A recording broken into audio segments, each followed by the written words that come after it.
I'm so glad that I asked Shawn Tuma to join me this morning. He's an attorney and cybersecurity expert. And, Shawn, good morning and welcome to the show. Whoa, hold on one second here. I love how those ads just come back up again. Good morning, Shawn. How are you doing? I'm doing great, Rose. How are you? I'm good. Now, I'm so glad that I had booked you for the program this morning, and now I wake up this morning and I hear that Jay Johnson is considering that we should consider the election process as an infrastructure, and as such, it can be controlled then by our government. And it's a great concern to me. You know, the Democrats have been cheating for years. I mean, they have it down to an art form, and we've never said a thing about it, never raised an eyebrow. And here we are. Suddenly we have Homeland Security suggesting that there should be some sort of a new special declaration to take charge of our elections. I will not have it. You want to worry? You want to talk about that? Talk about it after this presidential election. How dare you insert yourself? Do you really think that we're at a place where we need the government to step in, particularly this administration? I tell you, Rose, it's a shame when we have as much confidence in hackers as we do our own government, right? Right. To do the right thing. I mean, first of all, while this just came out now, there's been discussions for a while about labeling this as part of the critical infrastructure. Right. The timing of it now is, of course, suspicious when we see Absolutely. all the other things that have gone on, especially dealing with hacking and things of that nature. And look, there are vulnerabilities in the state's election systems. The way these machines work is each state has their own systems. And several of the states have all digital online systems with no paper backup. And unfortunately, many of these states are running Windows XP as an operating system, which hasn't even had security updates since 2014. Right. So there is an incredible vulnerability there. And the thing that concerns me about this is we're dealing in the world of espionage, and they're blaming this on the Russians based upon IP addresses that matched up from attacks on Illinois and Arizona. Neither of which were trying to manipulate data, by the way. They were only trying to take data. But the Russians know that we know these IP addresses.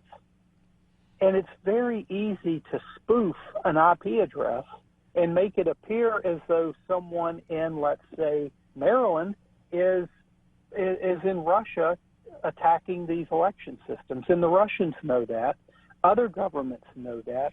So to now say it's the Russians interfering in our election process based upon just these IP addresses and then use that as a reason or perhaps pretext to insert the federal government into the state electoral process is certainly a big leap based upon that information. I am so glad that you said that, because that's one of the things I said before I went to break.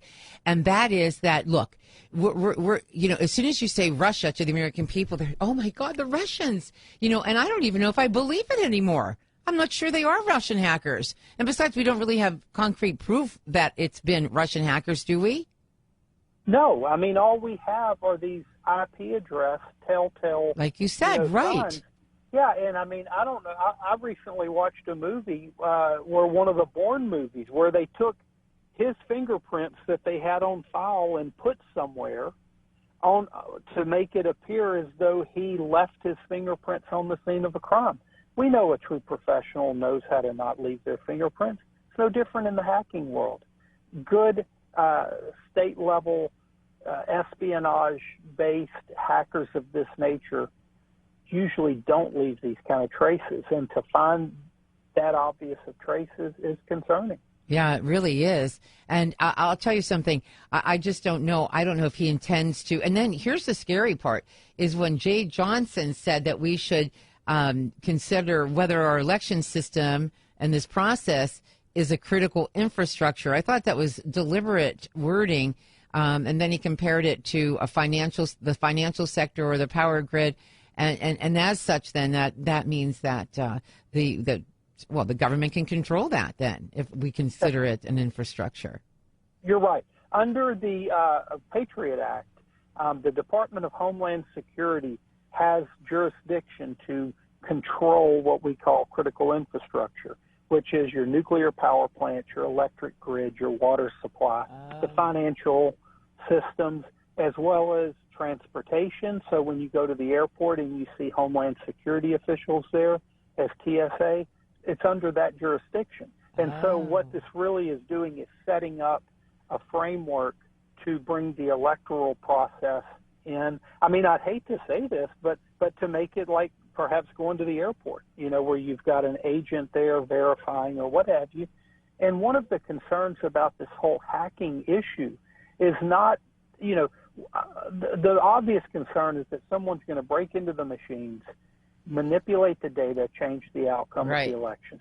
But what if they just made them so onerous to get in and vote in certain areas that it's going to suppress the vote by making it to where people can't get through or don't want to fight the lines or what have you? There's many implications here. Wow, we're living in a very interesting time. And just when I think I've heard it all, I wake up this morning and see that story. Unbelievable. Yeah. What's interesting, Rose, in my profession, these days hacking is the ghost behind the door. Every time something happens people can't explain, or every time someone wants to have gain power or more intrusiveness in people's lives, they throw off the word hacking, and people immediately say, "Oh, okay, here, I'll give you all that you're asking for." Yeah.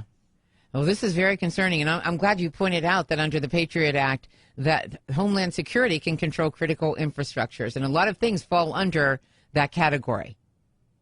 That's right. Yeah. Wow. Boy, this is really something. At first I thought we were just going to talk about the concerns about the targeted cyber attacks. But, again, do you find it interesting that we have been complaining for years about, voter fraud? Everyone remembers what happened in Philadelphia when the Black Panthers stood outside the voting poll locations. They were carrying, a bat or a big stick. And there's great intimidation going on. We've had clear voter fraud across the nation over the years. And suddenly now this is a big issue. Sure. I mean, even after the last election, there were reports that are documented of people going into voting booths and trying to push the button for the Republican candidate and it checking the Democratic candidate, and things of that nature happening. That was well documented after the last election. And now, all of a sudden it's of great importance. One of the things they talked about was that they suspected that Russian hackers were targeting Arizona's election system. And going into Election Day, we had heard that it was a really close race between McCain and his rival. But in the end, they said that McCain won by a large number of votes. I'm just wondering if somebody fooled with that. I don't, who knows? I mean, how do you hear one thing and then the next day or 2 days later he wins by a landslide, I guess. Who knows? We'll never really know, I guess, about that. But look, there's no doubt, and you're agreeing with this. By the way, I want to remind my listeners that I'm talking to Shawn Tuma. That's Tuma. And if you want to get a hold of him, if you've got any questions on the subject, it's Shawn.Tuma. Am I allowed to give this out? What would you like me to give out? Or do you have a website that we can use? I have a website. Let's do that. ShawnETuma.com, ShawnETuma.com, but I'm all over the place, Twitter, Facebook, LinkedIn, email, however you want to reach me. All right, we'll check him out at Shawn E. Tuma, Tuma, and it's Shawn, ShawnE Tuma.com. Yeah, so, there's no doubt that our election system is vulnerable to hackers, but I'm not sure that the answer to this is government intervention. I think perhaps the states should be responsible for their process because, as you said, it's done differently in each state. Do you think necessarily we need to have one way of doing it, one blanket way all across the country? Absolutely not. I agree with you. The states can set up the systems to feed their constituents the information and the ability to do it the way they need to. Now, one thing Homeland Security or the government in general can do is say, these are the steps you need to take to secure your machines. Number one, if it's running an old operating system, get new machines or update them so that they have security patches. that's basic security. We can make those recommendations and even have a framework to say this is how it should be secured without controlling the process. Agreed. Absolutely agreed.